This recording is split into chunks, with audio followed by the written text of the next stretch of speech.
Right now, though, we're crossing over to Studio 997, where the hosts of the Super Morning Show sit down and have an exclusive interview with Osei, former chairperson of the Electoral Commission.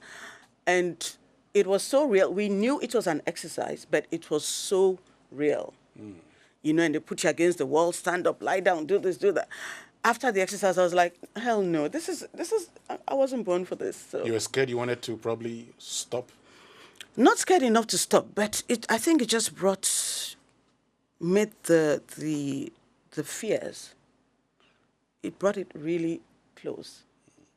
So that bothered me. Talking about the fears, was there any time that, I mean, this was a mock exercise that you had to go through. But did you in reality come across that, apart from the mock exercise you went through? No, I know there was one day we were coming back from the office, and my office was a good 45 minutes drive from the UN compound, so it's always cause for a little apprehension and anxiety. Even though you're going in armored vehicles, you should always be like a convoy, and they always know where you are at any time. There's a lot of security protocols. But coming back one day, so the UN compound is on the left side of the road, and we're coming on the right side, so you have to go and do a U-turn. So across on the side we were on the right side, just from nowhere, we saw like a group of about 20 young people, all holding AK-47s.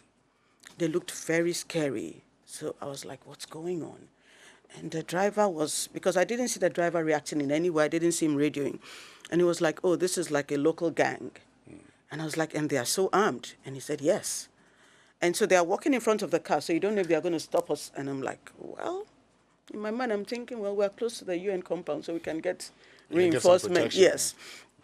And so they just parted, and we drove through. But there were like at least 10 seconds there that was like heart pounding, like, is this a Taliban threat? Like, is this the day they get us? So, okay. So let's look at the job itself. I mean, you were there as part of a group of advisors, tasked with helping the electoral commissioners. Yes, commissioners, in the conduct of the elections. Let's look at what you did in organizing that 2019 elections.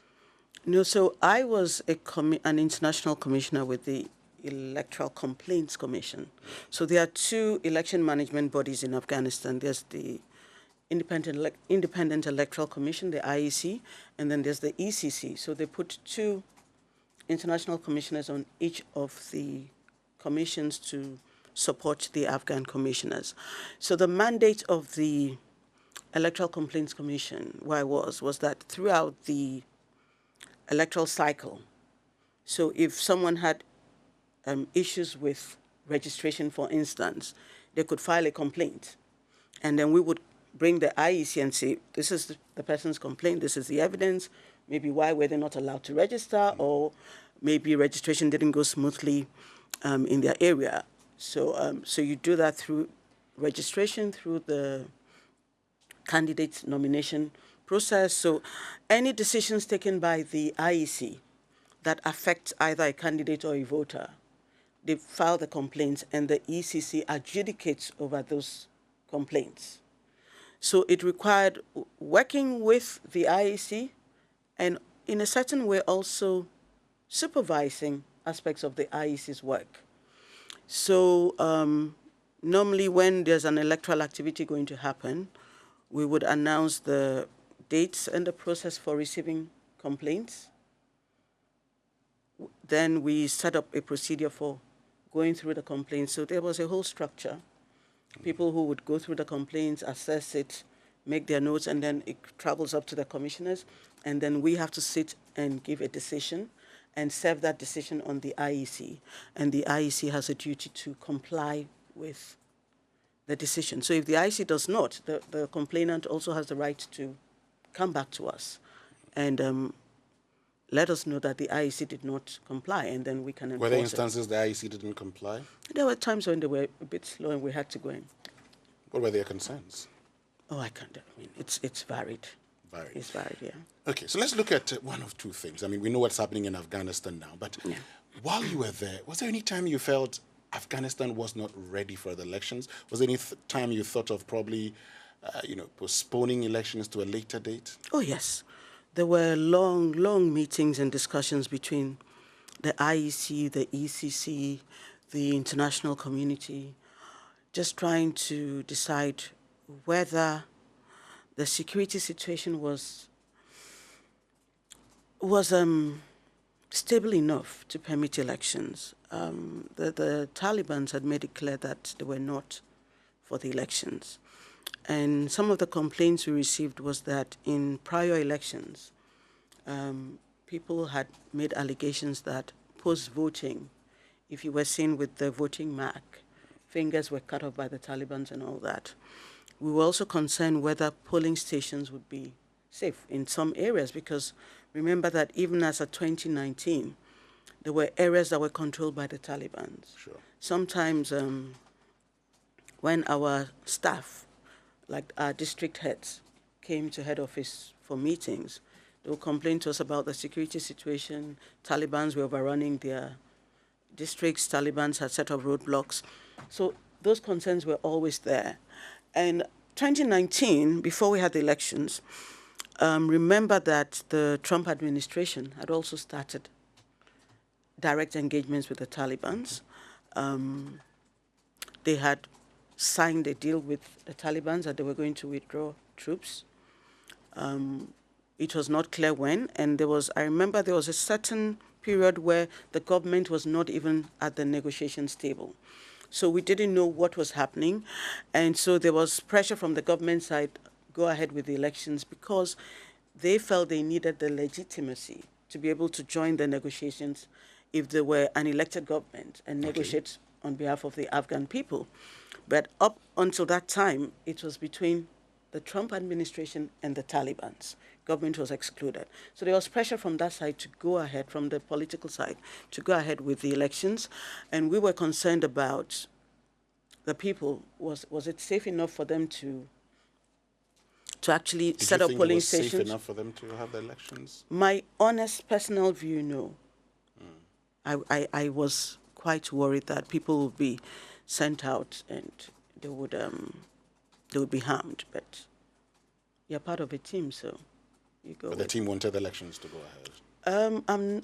The IEC certainly wanted the elections. I'm sure. I think the ECC, I didn't get a sense that there was any position. Some people felt it should go on. Some people felt it shouldn't go on. So we had all these meetings where everybody would voice their concerns and their perspectives.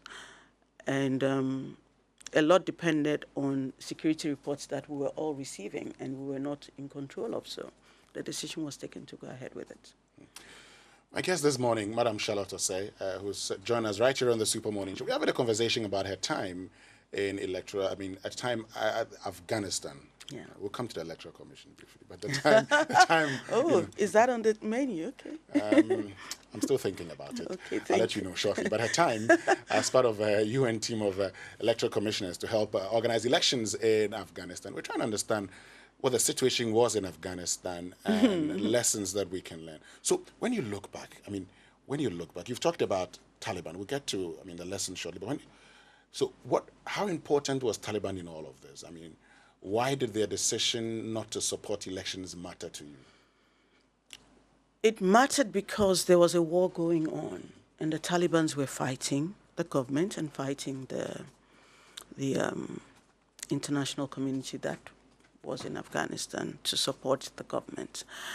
And the Taliban are part of the largest ethnic group, and they were spreading, and they were getting more powerful. So it mattered because they could intimidate, they could create situations of insecurity. And so you don't put people out to go and vote when you know that going to vote may result in loss of life or harm. So that was important. But in all this, we can't forget that it's really all about the people. Whether it's political parties, whether it is whatever, the actions are supposed to better the lives of the people. And so you don't want to take decisions that put the people in a place of harm.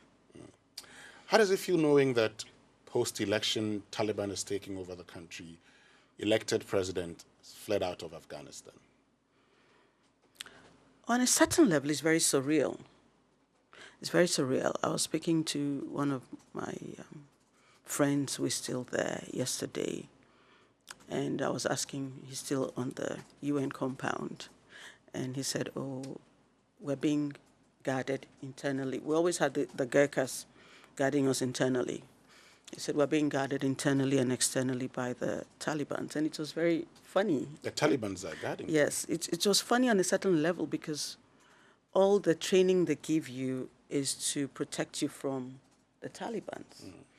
It's to keep you really far from them. And now they're the ones who are protecting the UN compound. So it's surreal, but on a certain level as well, I'm not sure it's unexpected. I think if you read the history of Afghanistan, and it's a very complex history, I can't pretend to have read all of it or most of it. And if you listen to the stories in Afghanistan from the ordinary people, the Taliban were always very clear. They said the Americans had the watch and they had the time. The Americans had the watch. In other words, they knew that at some point they would get tired and they would leave. They were in for the long haul. And they've been proved right. They've been proved right because now they've taken over. More like you foresaw a thing like this happening while you were there?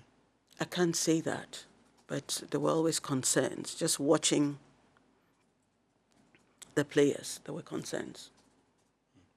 You've talked about security situation and all, and we've seen lots of politicians running away from Afghanistan. I mean, we've seen the elected president, one who had indicated earlier that he was going to stay in Afghanistan, running away from Afghanistan. You've talked about security situation.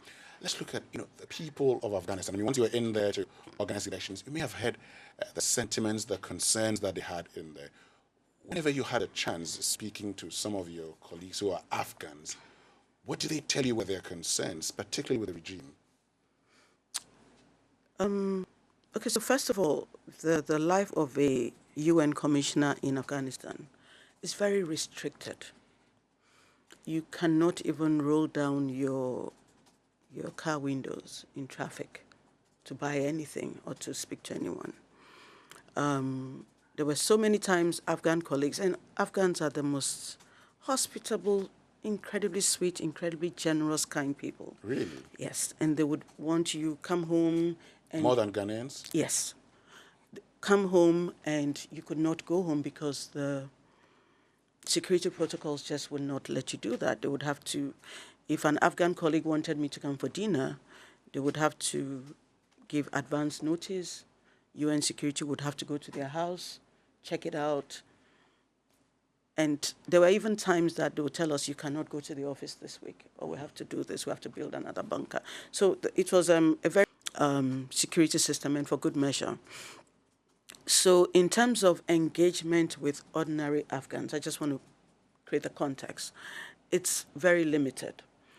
But I would speak to the lady who cleans my accommodation, the drivers, I'll speak to the people at work. I had a group of young daughters in the office, young ladies in their 20s, and every day after lunch, because Afghan colleagues, you must. They'll be very upset if you don't. So 12:30, you go for lunch. And by 1:30, when we come back to the office, these young ladies will be waiting for me. And that's where we used to engage and talk about life. And this one will say, I'm getting married. And I'll be like, I want to meet the guy you're marrying. Kandahar boy, no, I want to see him first, and that kind of thing. So there was that little community. So my perspectives of what the ordinary people want are from that community. And, the average Afghan wants what the average Ghanaian wants. He wants a peaceful life. He wants the opportunity to earn a living. You want your children to go to school, have a good education. You want them to get jobs and be independent when they finish school. You want good health care. You want access to health, access to education. The same things we want. You want to be able to go out and have a nice day with your family and friends and get back home safely. So that's what they want. And it's not exactly what they were getting. Okay. And so when you talk to them, I'll give you two examples. Go ahead. There was one time there was a bomb blast. I can't remember who took responsibility for that, at a wedding. And a couple of days later in the office, I was talking to one of the drivers, and he was saying another driver's brother had been involved, had been at that wedding and was injured. And he now told me a story about a young boy who was about 7, who had been at the wedding with his father and had gone up to his father and said he wanted some candies. And, he wanted money to go and buy the candies. And the father was like, no, I'm not going to buy you any sweets today. And the boy put his hand into his father's pocket. Those their robes, to take out money to go and buy. You know how kids are, to go and buy candies. And at that very moment, the explosion happened. So the father was unconscious, and when he woke up in hospital, of course, his first thought was, my son. So he kept asking, where's his son? And as they are taking the ropes, cutting the ropes off him to give him treatment, his son's severed hand is taken out of his ropes. Those stories keep you up awake at night.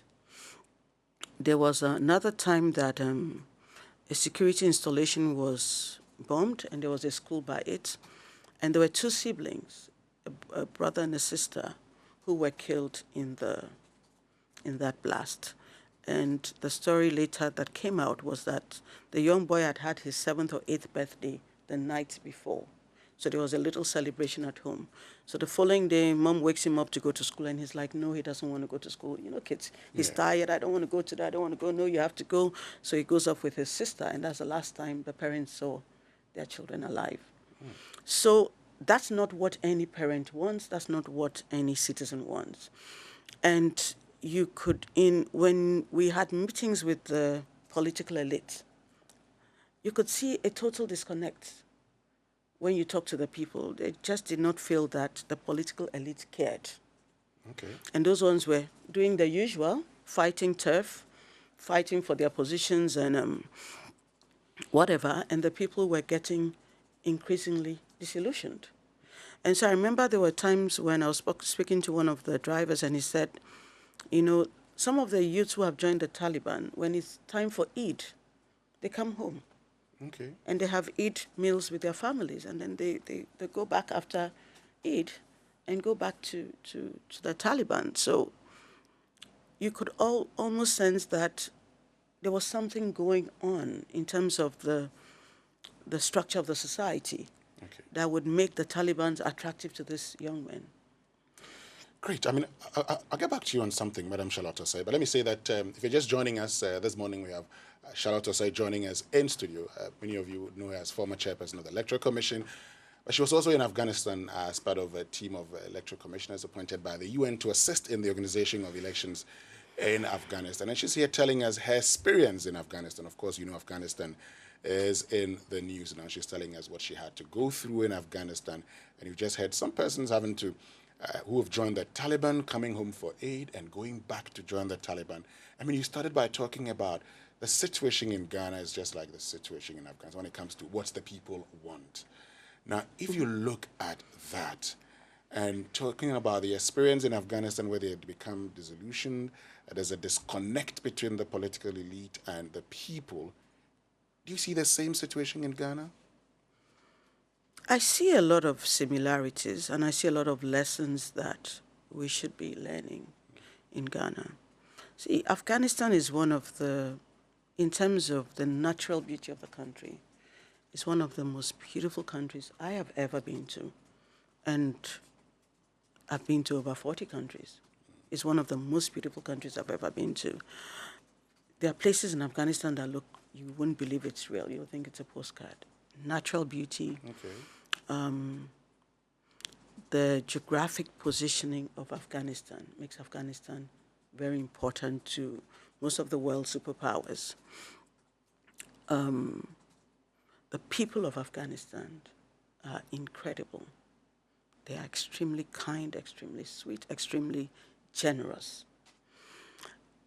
And they are not, they were not born looking for war. They can be very stubborn, yes, but aren't we all? So we can't, for me, the lesson was that we cannot take a lot of things for granted. Democracy is not a spectator sport. So we're not supposed to just stand on the sidelines and cheer because our team is winning or boo because our team is not winning. It takes the active involvement of all followers and leaders to have a country that we can all be proud of, a country that is functioning the way that we want it to function, a country that is going the way that we want it to go. We can't have a system where you only hear the voices of politicians being amplified. We must find a way to also amplify the voices of the people. And we have to come to the realization that in this experiment we're doing, there are no winners and losers. We're either all winning or we're all losing. And so we cannot have a system where people are not allowed to cheer the government, for instance, or critique the government without being put into a side. So what happens now is that even if the government is doing right, you cannot praise the government. As soon as you praise the government, he's been bought. Same thing, as soon as you critique the government for something you think is not right, he's part of the opposition. So what we're doing is cancelling out all the voices. Okay. Do you understand? Because Sure. Depending on what side you are on or perceived to be on, both it cancels out. You can't praise government, you can't correct. And sometimes I wonder if you had parents at home who were like that. So when your father praises you, oh God, then mommy gets angry that, why are you praising him? You should be criticizing him. And when the other side criticizes you, it's not healthy. It creates a very toxic environment for all of us. So nobody's winning, we're all losing, actually. That's the way I see it. That's the way you see a current democracy. Yes. We're all losing, we're not winning. Yes. I'll get back to that shortly. We need to find out more about that. Why you believe we're all losing and not winning. This morning, joined by Charlotte Osei right here on the Super Morning Show on Joy 99.7 FM. We're also live on the Joy News channel. And, of course, for our folks at Love FM in Kumasi on 99.5, thank you very much for joining us. You could also be part of us on Facebook page Joy 99.7 FM, and also on YouTube, Joy 99.7 FM. Stay with us. We'll be right back. Hello. Oh, Charlie, how be? Bro, I need some help.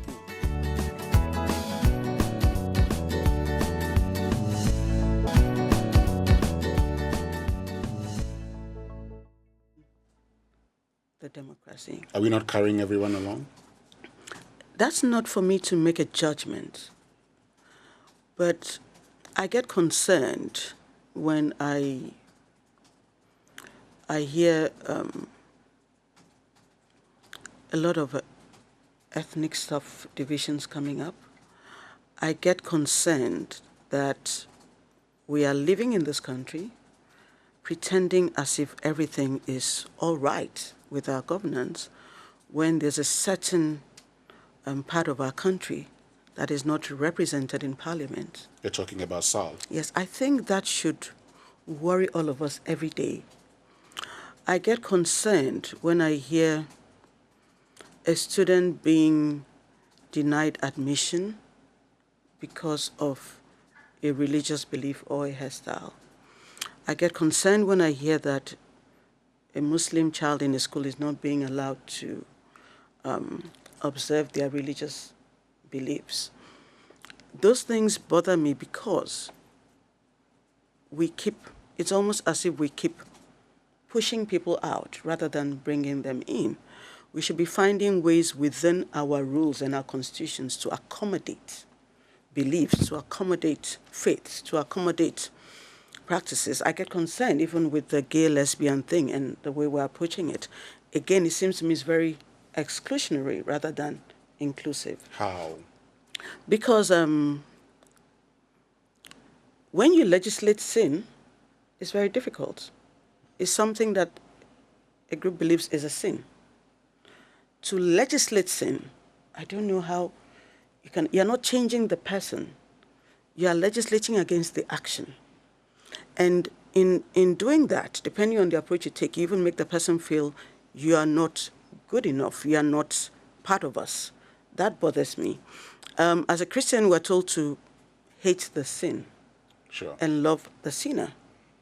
So I may not like the whole thing about homosexuality and all the alphabets that come with it, but my constitution should also teach me that I must be a bit more tolerant of people with different beliefs. Okay. And as a Christian, God judges, the Holy Spirit convicts. My duty as a Christian is to preach the word and to pray. And none of us are saints, really. None of us are saints. And that's why Jesus said, if you are without sin, cast the first stone. So I would have loved to see churches reaching out to them, encouraging them to come and worship. Come, let's pray together. Doing that does not mean that you are endorsing the sin. It means that you are loving the sinner and you are hating the sin. But it must be a more embracing approach. Okay. And I think that is what I would love to see at all levels of government. Based on your experiences in Afghanistan, you've talked about, the young ones getting into Taliban, would come home for aid. Now, based on that experience, do you fear that we're probably pushing people away from? Precisely my point. Because you see, when you make people feel like they are less than citizens, they are not good enough, you just may find that there are extremist groups out there who reach out to them and make them feel welcome. Come over to our team. Here you are a valued and loved member. Oh, you want to go for Eid? Oh, here's some food to take to your family. The relevance and the value you're not giving them within the group you should. They're finding it outside. And that's where extremists get hold of youth. And when you add that to large levels of youth unemployment, large levels of drug abuse among the youth, you may be creating a bigger situation that you cannot deal with. Okay. Rather than if we had, it's not that we would be able to provide opportunities for everyone, but I think people just want to feel they belong. Their views are respected. Their concerns are our concerns. If you don't do that and you push them out, there are extremist groups with lots of funding willing to take them in. And when they release them back into your society, you have bigger problems that you cannot solve over generations. So we have a lot to do then. Let's look at one or two things again in Afghanistan. Let's look at the U.S. decision to pull out. You've heard from Joe Biden making that point when he took over all the steps that had been taken earlier, and so left with little choice. He's had to do that. Should the U.S. have done that? That's not for any of us to judge. Because, based on hold up, because first of all, we'll be making a judgment call without having all the facts that they have. That's one. I don't know the basis of the decision. I don't know all the facts that were available to them. I don't know what they know that we don't know. Personal wish, I don't think anybody could have stopped the U.S. from pulling out because that was their decision. And when you read back all the polls, majority of Americans were in support of America pulling out of Afghanistan. We can probably challenge the how. Could they have done it in a more structured manner? Could they have done it over time? Again, I don't have enough facts to be able to say a yes or a no. But for me, honestly, the lesson for me was this, that it is the citizens that build up their country.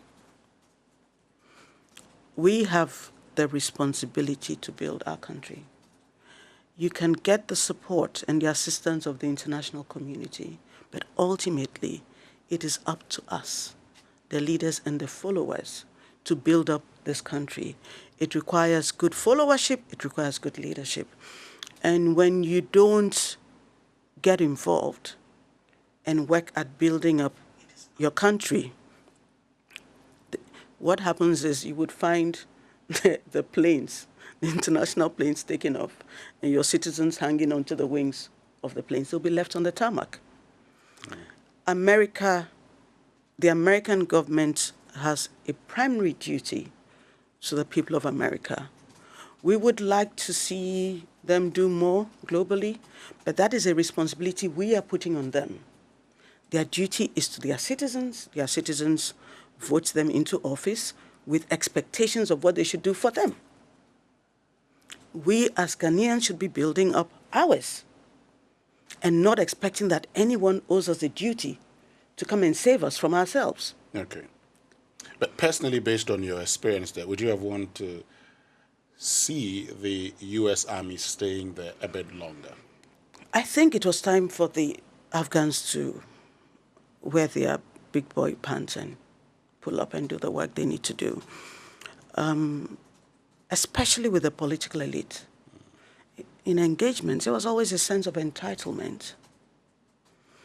And let's be fair, there was perceptions of large-scale corruption in government, not just the immediate one that was overthrown, but even the previous ones. And there was a disconnect between the governing elite and the people. And I mean across political lines, whether in government or opposition. And it's like they were self-serving. Okay. They were not listening to the people, and they were doing their own thing. But yet you expected the same people to send their sons into the army to fight and die. It wasn't going to happen. And so you'll see, when you look at the numbers, they said the Taliban's were between 80,000 and 100,000. The Afghan army was over 300,000. And they're surprised that the Afghan army capitulated so easily in the face of the Taliban's. But the people always felt that their leaders had already sold out. It was only about themselves. So why would they be expected to go fight? There are reports that even the army did not have basic resources that they needed to fight. The political elite was taking care of themselves. So who did they want to go and fight for them? Okay. But, I mean, based on what you know about Afghanistan also, I mean, during the time you were there and things, I mean, as part of your briefings, you had been told a lot about Taliban and all. How do you foresee the future of Afghanistan with Taliban in charge now? I don't think anybody can tell. I think it's really a wait-and-see situation. So far, they've announced an amnesty for all former officials and basically everyone. Tolo News, one of their largest media organizations, has reported that their female anchors are still being allowed to work. The Taliban's went to their offices and basically took arms, but let them continue working.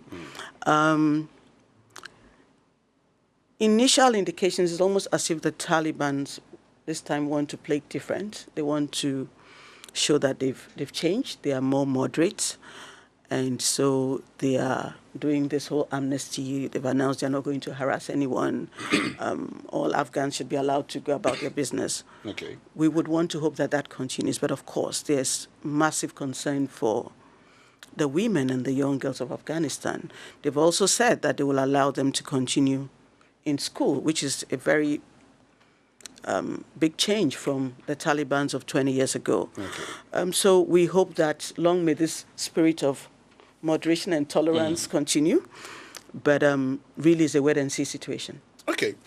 My guest, Charlotte Osei, former chairperson of the Electoral Commission, and was part of the UN team of electoral commissioners tasked to supervise the conduct of elections in Afghanistan. And she's been telling us about her days in Afghanistan. She's also been telling us about some lessons she believes we can learn.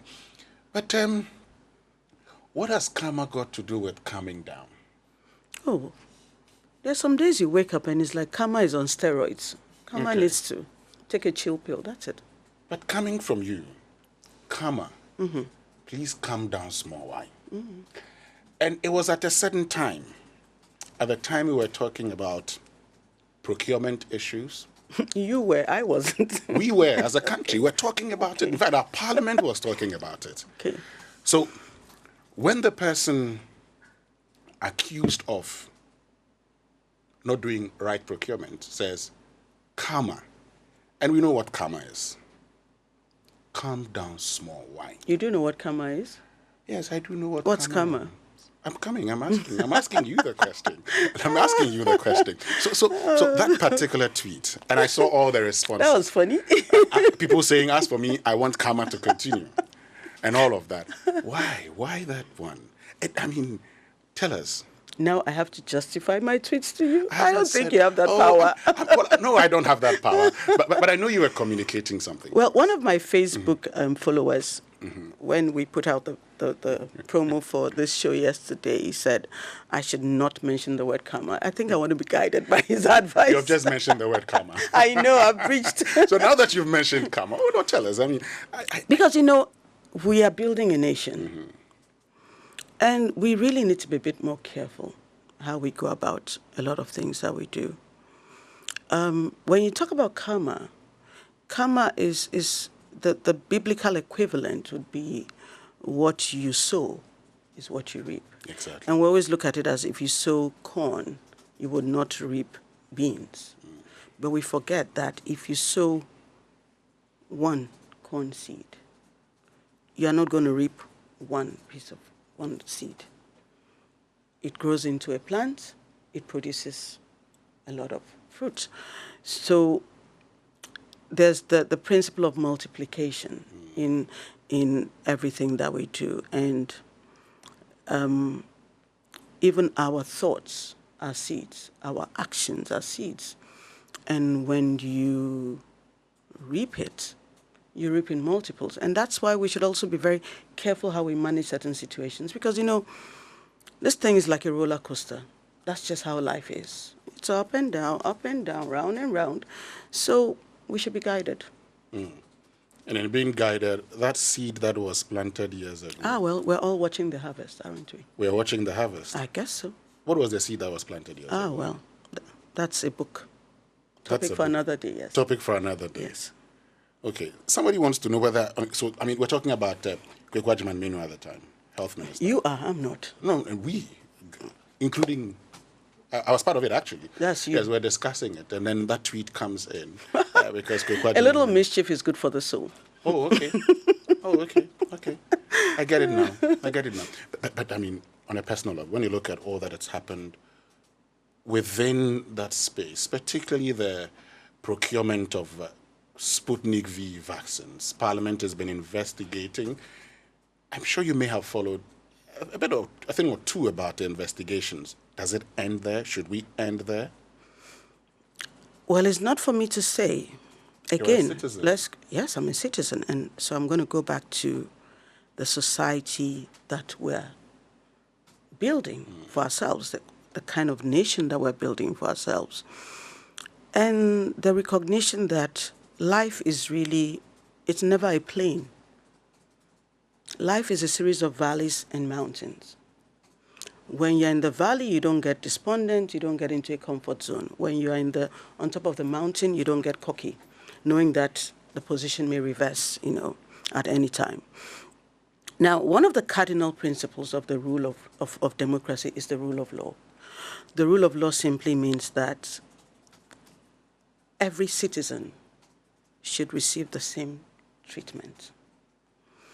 As soon as you start making distinctions in how you treat citizens, whether it's in the law court or before Parliament or in the court of public opinion, what happens is that the institutions start losing the trust of the people. And when they lose trust, they lose legitimacy. Okay. What that means is that if Winston comes to take my land,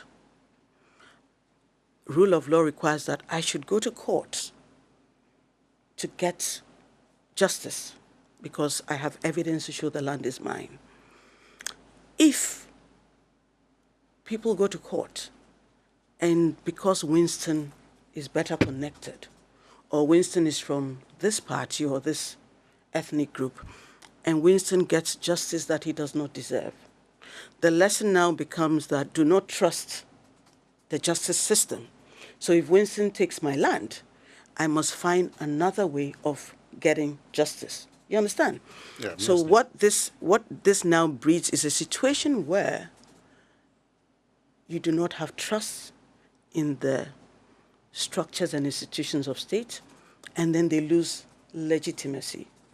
And that's how the breakdown starts, until you get to the situation where you wake up one day, and if it's not the Taliban, it's Boko Haram leading your youth, and they are taking over government. That's why I'm saying that in all our actions, in all our utterances, we should be very careful that we are not breaking down the structures of democracy. We should be very careful that we are not breaking them down. I can't say that. I'm just saying we should be careful. Every time that the media fails us by not speaking the truth or by taking sides, we all lose.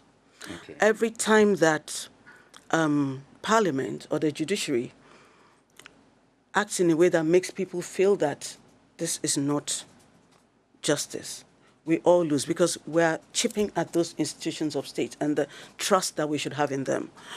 And so, ultimately, we will break down our own systems.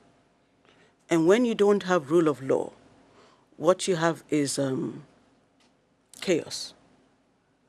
We don't want to get there, but we must be guided, and we must understand that this process is almost like something you must do daily, working at it and making sure that you are acting from a place of right. And, leaders need to understand that people can feel authenticity.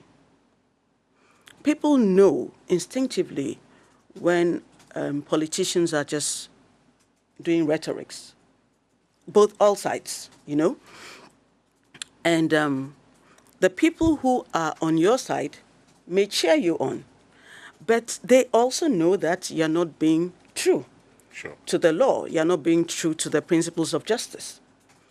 And slowly, we're eroding our democracy. We're chipping at it daily. The rule of law must apply. We must treat all people the same.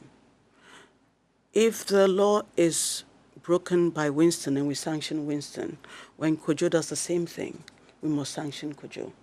Otherwise, we're creating a system of inequality and injustice.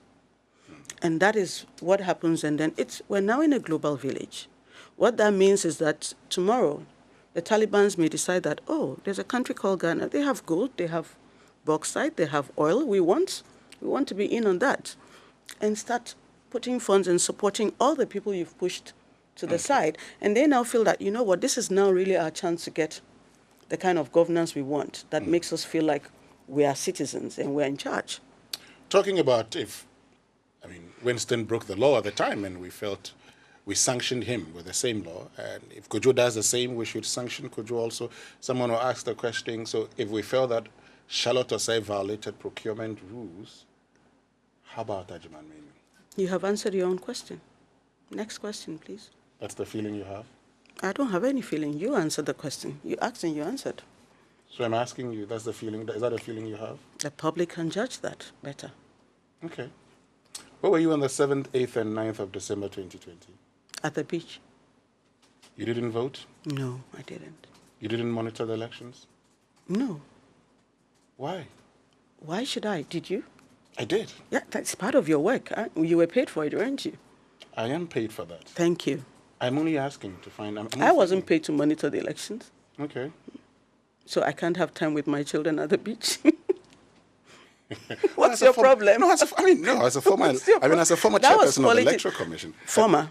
Former, yeah. Yeah, that's why it's former. I thought you should be concerned about elections. You're concerned about the situation in... That's your feeling. Well, you're concerned about the situation in Sal. Yes, I am. But what did you want me to do? Go and knock on people's heads and say, go out and vote? Maybe go and vote? In Sal? No. Wherever you registered? How does that change the fact that elections... Did you register? No. You did not? No. You don't feel like wanting to have a lot to do with our electoral system? That's not true, to a certain extent. But again, I'm entitled to my... I mean, remember, you're asking me questions like I'm a public official. Remember that I'm not a private citizen. I can do whatever I want to do. Okay. I know. Within the remit of the law, of course. I know. And that's why these are questions. And that's why I was at the beach having fun. You've provided answers.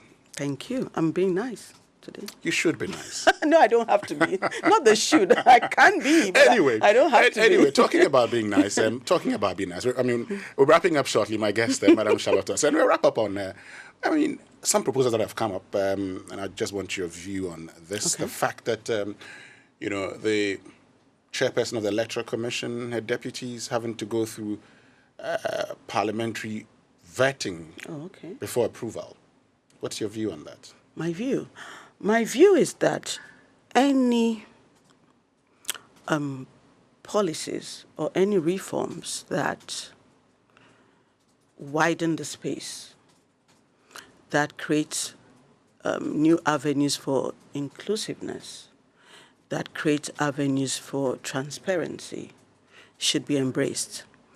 My view is that anything that makes us feel as citizens a sense of ownership of our own institutions and creates accountability by appointed or elected officials of state should be encouraged. Yes. So I like the way you said, this should be encouraged? I've answered your question. It depends on the principles that I haven't followed. Oh, okay, so what's your biggest regret as when you were as EC boss at the time? Biggest regret? It's very hard. I haven't thought of that. Biggest regret? I think that there are things I wanted to do, but I was appointed on like 2 months to a major district assembly, national district assembly elections. And right after that, we had to go into preparation for elections. There are some internal administrative reforms I would have liked to see through. You want to share them with us? No, this is not the time. But we just didn't have the time for that because we had to be focused on the electoral calendar and delivering on the elections. I think it would have been good to see through some of those internal structural issues that needed to be addressed. Regret? I'm not sure. Madam Charlotte Osei, it's been great having you join us this morning on the Super Morning Show. But before we wrap it all up... you keep saying that we're going to wrap, but then before we're wrapping it up. We're wrapping it up. We're wrapping it up. So I'm giving you a chance to say your final comments to Ghanaians. Oh, my final comments would be that I would wish that we would all just take a minute and just speak a blessing over Afghanistan. Pray for God's light to shine through Afghanistan, for God's peace to shine through. And just remind ourselves that there are some situations that we don't understand. It can only be understood from the perspective of God, which we're not. It says, the Methodist hymn says, God is his own interpreter, and he'll make it plain in his own time. And may God's will be done. May God use even the Taliban to bring peace and calm into Afghanistan. May the people of Afghanistan see an end to their pain and their suffering. They've been at war for so many years. It is time for them to have peace. And while we're at it, to also speak peace into Ghana. May God help us to understand the beautiful country that we've been blessed with. May God help us to understand that the beauty of our country and the strength of our country is in our diversity. The different kinds of people and cultures and faiths and beliefs that we're blessed with. And may God help us to be able to harness that strength and to see each other as brothers and sisters, and to, rather than looking on our differences and using it as the means to hate and to exclude, to rather learn to embrace those differences and use it to build up this country. May we learn to respect the voices of all. May we learn to put value on the voices of all our people and get to a place of true inclusion where we know that whether you are young and you're shouting, fix the country, or you're old and you're shouting, fixing the country, these are all legitimate claims that we can use to build a bigger and a better country. Thank you very, very much for joining us. My pleasure. We're very, very grateful that you made time to join us. Thank you for having me. Yes, good to be here. This is the Super Morning Show on Joy 99.7 FM. Stay with us. All right, so interesting conversations there with former chairperson of the Electoral Commission, Charlotte Osei. And she said a lot. I mean, what she had to say about Afghanistan was quite interesting, and the insights she had whilst working there. And then she also got to explain her karma tweet, which many people were linking to the issues that were going on with the Health Minister, Ajimang Menu. So there's a lot to take away from that. The one bit, or the quote I'm taking out of all of that is, a little mischief is good for the soul. We're taking a break here on the AM show. We're coming back with Showbiz, which is also good for the soul. Stay tuned in.